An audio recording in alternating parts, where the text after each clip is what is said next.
bonsoir à toutes et à tous. Soyez les bienvenus, nous sommes très heureux de vous accueillir ce soir. Je dois dire que c'est un beau spectacle à voir d'ici, ce théâtre de Neuilly quasiment rempli. Ça fait vraiment plaisir pour l'élection cantonale. Bravo à tous les venus. Nous voilà arrivés bientôt au bout de cette campagne cantonale, de cette élection cantonale. Et je dois dire que ce qui nous frappe, après plusieurs semaines de campagne, sur le terrain, dans les rues, dans les réunions d'appartements, c'est de voir à quel point on a retrouvé, tous ensemble avec vous, l'ambiance, la dynamique, l'enthousiasme, la détermination, la même liberté que 2008, lors des élections municipales qui avaient fait notre victoire. En 2008, nous avons prouvé qu'il n'était pas nécessaire d'être un professionnel de la politique pour faire de la politique professionnellement. Jean-Christophe a prouvé qu'il avait la capacité à s'inscrire dans des projets d'envergure et à entraîner l'adhésion au-delà des chapelles partisanes. Je suis convaincu que la fraîcheur qu'il a su apporter à la ville de Neuilly, qu'il pourra demain apporter cette même fraîcheur dans un conseil général des Hauts-de-Seine qui, à l'évidence, a bien besoin d'un vent de fraîcheur. Comme vous l'avez compris, nous sommes réunis ce soir pour soutenir nos candidats Jean-Christophe Fromentin et Alexandra Fourcade. L'environnement est un des sujets qui ne peut être traité sous le seul angle local. Nous devons donc donner à notre maire plus de moyens pour agir au niveau de ces enjeux. Je vous remercie.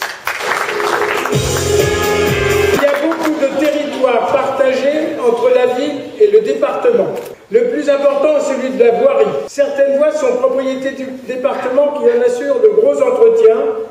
Il s'agit du boulevard Binot, des boulevards Koenig, Général Leclerc et Bourdon, le long des quais, du boulevard du Château entre le boulevard Binot et Levallois, et de la rue de Sablonville entre la place du Marché et Paris. Si l'on veut faire de gros travaux, il faut d'abord obtenir le déclassement de ces voies et demander des subventions auprès du Conseil général.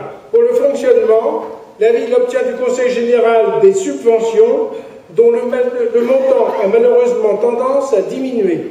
L'intervention d'un conseiller général au courant des affaires municipales est de plus en plus nécessaire. Le second cas, il était de tradition à Neuilly, comme dans la plupart des villes de France, que la ville soit représentée au Conseil général par le maire ou un adjoint. Jusqu'aux dernières élections municipales, cela avait toujours été le cas et c'était efficace. Vous voyez donc que les maires de Neuilly successifs, depuis la création du département en 1967, ont tenu à siéger au Conseil général pour défendre les dossiers de la ville.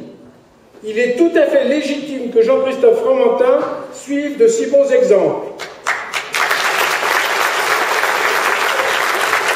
Quelle est la cohérence qui existe dans le domaine scolaire entre un maire et un conseiller général? Parce qu'il y en a beaucoup.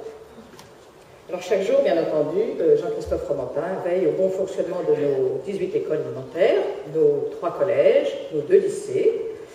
Il soutient les enseignants, il écoute les parents, il règle toutes sortes de problèmes parce que, en tout ce qui concerne la région, le département, personne n'y comprend rien. Donc, dès qu'il se passe quelque chose, hop, monsieur le maire, c'est le maître de Neuilly, on va le voir.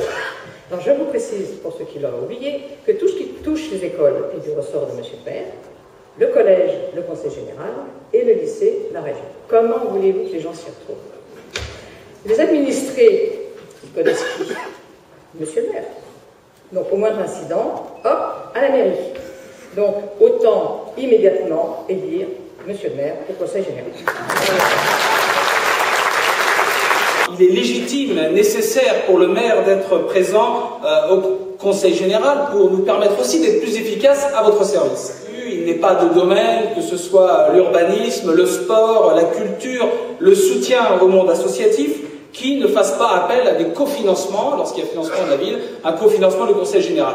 Donc, on sera encore mieux à même d'optimiser les finances si on a une présence dans ce cénacle et si on peut influencer, faire valoir nos arguments et pouvoir utiliser ces financements également au profit des Neuilliens. On a vraiment besoin de vous dans cette dernière ligne droite. Donc, vous l'avez compris, c'est important pour la ville, c'est important pour le territoire, c'est important pour nous tous, concitoyens de Neuilly, mais je crois qu'il y a aussi une autre dimension à ce vote auquel nous aspirons vous voir adhérer, c'est finalement l'adhésion à cette nouvelle façon de faire de la politique qui est incarnée par Jean-Christophe Fromentin. Et cette nouvelle façon de faire de la politique, on peut la caractériser par s'appuyer sur des compétences.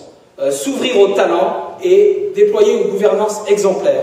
Cette valeur d'exemplarité, elle me paraît essentielle, surtout à un moment où les Français se détournent des hommes politiques. C'est la valeur d'exemplarité qui permet de pouvoir valoriser des efforts, de pouvoir faire transformer les choses. Et c'est cette valeur aussi que Jean-Christophe pourra porter avec votre soutien demain dans un conseil général qui a bien besoin d'oxygène. Ouais.